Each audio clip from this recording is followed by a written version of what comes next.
Hi there, welcome to this week's edition of the Heart of a Youth Leader podcast and videos on YouTube.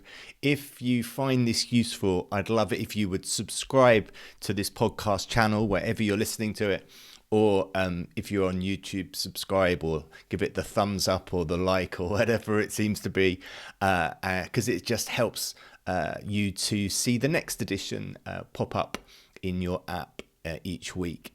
These are short episodes just to help you as a youth or children's leader in the church to keep your eyes fixed on Jesus amongst the busyness and the stresses and the strains of our youth and children's ministry. My name's Andy Castle. I run Thrive Youth Ministries, a Christian charity based in the Midlands in England. And it's this idea of busyness and the strain that I want to focus our attention on in this episode. I wonder how you are with your workload. I meet so many youth leaders. I'm so fortunate in my role to be able to get alongside youth workers, both employed and volunteer, and to hear the stories, to hear the joys, to hear the hopes and dreams, but so often hear the frustrations and the fallout and the disappointments and the exhaustion.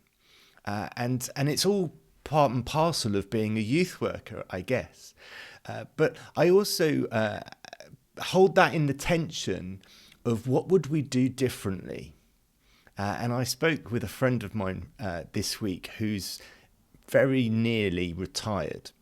And there was a certain fear in, well, what am I going to do if I stop? And it's one of those things which, when we're so busy, we just think, oh, I just would love to stop.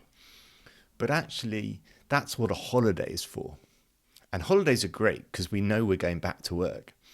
So it's a joy to stop, and it's really fun to stop for a bit, but we know we go back.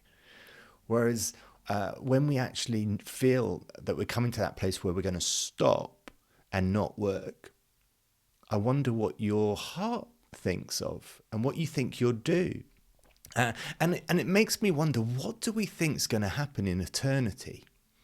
Are we actually in that place where we're still going to have to be doing lots because otherwise I don't know what I'll do with myself? And as youth workers, I wonder if we're more engaged in doing stuff for God than just spending time in his presence. So many youth workers I talk to struggle. They say, Andy, I'm just not really engaged in praying. I don't pray enough. And every time I stop, I feel the Lord tell me I ought to pray more. I wonder if that's how you are at the moment.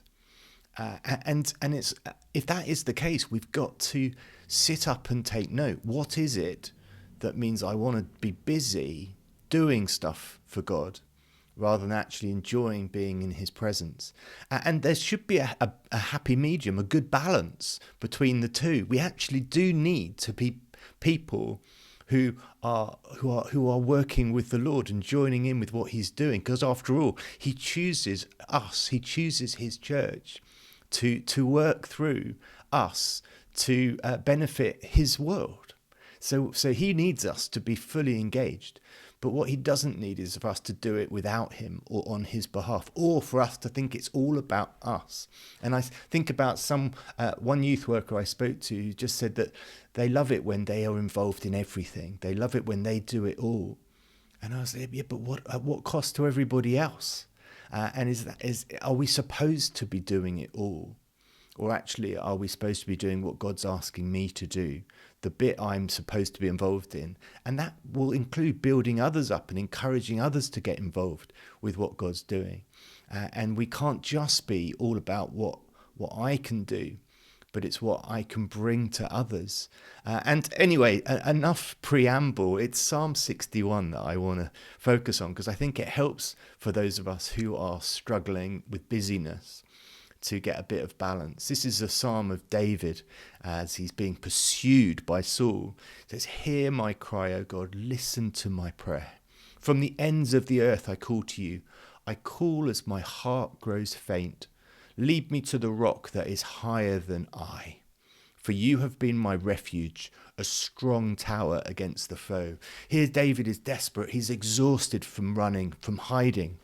And he says, lead me to the rock that is higher than I. Lead me to that place that is bigger than me. Lead me to that place where there's safety, which I can't understand, that I can't get my head round. And it goes on, I long to dwell in your tent forever. I long to dwell in your tent forever. I wonder if your thought and imagination for what heaven's going to be like is of a joyful place or of a fearful place. Do you long to be in God's tent forever? Or actually, do you long to be in this world forever? And I think it's easy for us to enjoy what we do and have a fear of what's to come. But we need to have our eyes fixed on Jesus, fixed on our Heavenly Father, and allow ourselves to take refuge in his shelter. For you, God, have heard my vows. You have given me the heritage of those who fear your name. Increase the days of the king's life, his years for many generations. May he be enthroned in God's presence forever. Appoint your love and faithfulness to protect him. Then I will ever sing in praise of your name and fulfill my vows day after day. Amazingly, David is praying for the king who's hunting him down. And I love that. But it's those key verses about refuge and longing to spend time in the Lord's tent that I find fascinating. And I like the Message translation because it just gives a fresh perspective on old words. And Eugene Peterson sums up verses 3-5 like this. He says, you've always given me breathing room, a place to get away from it all, a lifetime pass to your safe house, an open invitation as your guest. You've always taken me seriously, God, made me welcome among those who know and love you. You've always given me breathing room. Do you feel like you need breathing room today? I think a lot of us do. I think a lot of us are exhausted. We've just kept on going.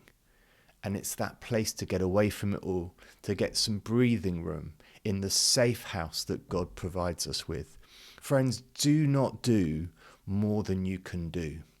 And you are doing more than you can do if you're choosing to do activity over prayer, if at the cost of prayer at least. So don't do more than you can properly pray for. So cover what you're doing in prayer. Let's make that our focus. And remember that the Lord delights in you because he made you. And he's going to delight in you for all eternity. The challenge is, are you going to delight in him? And even if he has nothing else for you to do but delight in him, will you engage in that?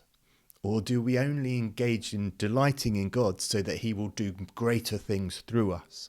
And it's amazing, isn't it, for me, how much the ego plays in this. Do I want to get closer to God so I can be better? I can make a bigger difference for the world?